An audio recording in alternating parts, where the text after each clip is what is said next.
On poursuit ce Lex Inside, le grand débat, et on va terminer avec un cas pratique. Une entreprise européenne qui développe un modèle d'IA conforme au règlement sur l'intelligence artificielle, alors que son concurrent américain, lui, développe un modèle d'IA non conforme.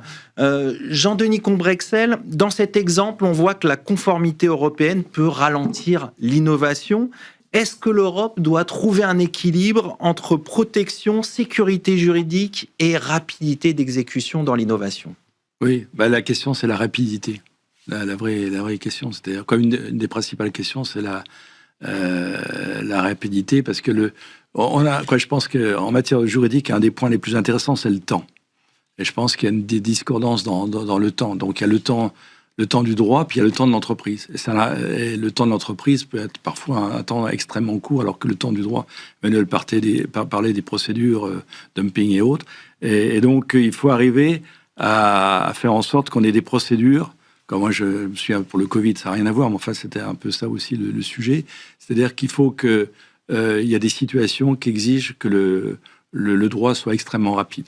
Et le droit, les juges soient extrêmement rapides pour être adaptés au temps de l'entreprise. Surtout quand on sait que les Américains sont des fonceurs, oui. Ils vont justement à l'essentiel. Oui. Et nous, tout notre droit européen, alors il ne s'agit surtout pas de dire qu'il faut réduire les garanties, les procédures, mais on a un droit très procédural, le droit de la concurrence, le droit des aides, etc. Donc ça prend énormément de temps. Et donc il faut arriver, non seulement il faut avoir un droit qui soit attractif, mais avoir des procédures contentieuses, administratives, qui soient extrêmement rapides par rapport aux besoins des entreprises. Sinon, c'est le droit le plus rapide qui gagne. Alors Raphaël, justement, comment on fait pour rendre le droit attractif ? Vous avez travaillé là-dessus dans votre rapport, mais comment fait-on pour accélérer les choses et faire qu'on arrive à imposer davantage notre droit aux États-Unis, aux entreprises chinoises ? Je reviens à ce qu'on a dit tout à l'heure. Je pense que là, l'enjeu, il est politique. Et que là, ça relève, et notamment dans le cas concret, savoir l'IA, est-ce qu'il faut ou pas réguler l'IA ? Là, la décision, elle est politique. Évidemment qu'il faut, d'un point de vue européen, dans la défense du consommateur, etc., il faut qu'on arrive à réguler l'IA, imposer ces normes-là, mais la décision, elle va être politique. Encore une fois, il va y avoir des pressions côté outre-Atlantique pour nous empêcher de bâtir cette régulation. Et après, l'autre enjeu, évidemment qu'on peut le faire, puisque en réalité, même dans votre exemple pratique, l'enjeu pour l'entreprise américaine, c'est que si elle ne se met pas aux normes, elle n'a pas accès au marché européen. Bien et sûr. Le marché européen est pour elle extrêmement important. Et puis derrière, l'autre enjeu, parce que c'est pas tout de créer et de faire des normes, mais après, c'est comment on les fait respecter. Et notamment dans ces domaines-là où il y a un caractère totalement dématérialisé, comment on fait respecter la norme, les personnes qui sont chargées de les faire, les sanctions, il faut aussi des sanctions qui soient véritablement effectives. Je suis désolé, je reprends encore la législation qu'on a réussi à bâtir au niveau européen en matière de protection des données, qui a eu toute son importance en matière... Le RGPD, c'est un vrai succès pour vous ? Oui, c'est le modèle de ce qu'il faut sans doute faire. Et en matière de protection des consommateurs, de protection de notre marché et d'imposer au monde entier la vision, enfin en tout cas la volonté européenne. Et ce qu'on a fait sur le RGPD hier, il faut sans doute le faire dans votre exemple en matière d'intelligence artificielle. Parce que les enjeux, on le voit, et puis alors là, on le voit aussi extrêmement important. Et puis on voit, alors nous, on commence, et puis je pense aussi les directions juridiques, on travaille de plus en plus avec ces outils-là. Les possibilités sont énormes. Enfin, on voit, ça transforme au jour le jour. Mais même, c'est un autre débat, une autre émission.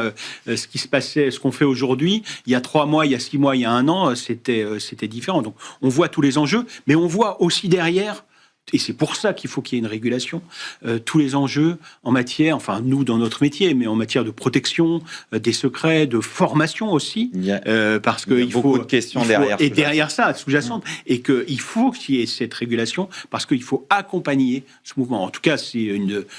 On a l'impression quand même que la France a pris la mesure de cette question, parce qu'il y a eu un sommet sur l'IA en France. Il y a eu plein de choses, un rapport... Il y a cette volonté politique, en tout cas il y a cette volonté politique au niveau français.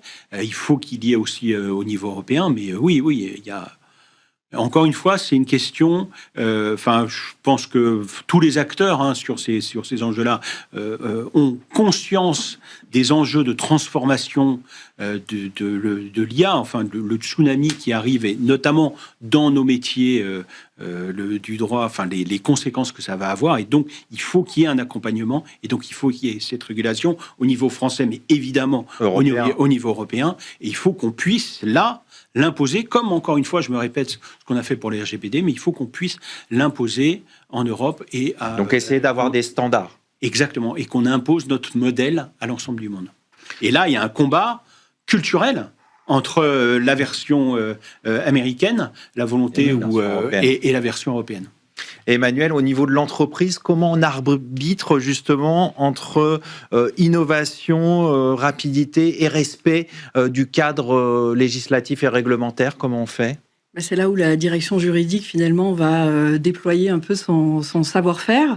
Alors, on est sur l'intelligence artificielle, donc on est sur des innovations et sur des produits qui évoluent très rapidement. Et on a un cadre réglementaire récent qui doit encore être précisé, peaufiné, où il y a encore des questions d'interprétation qui se posent.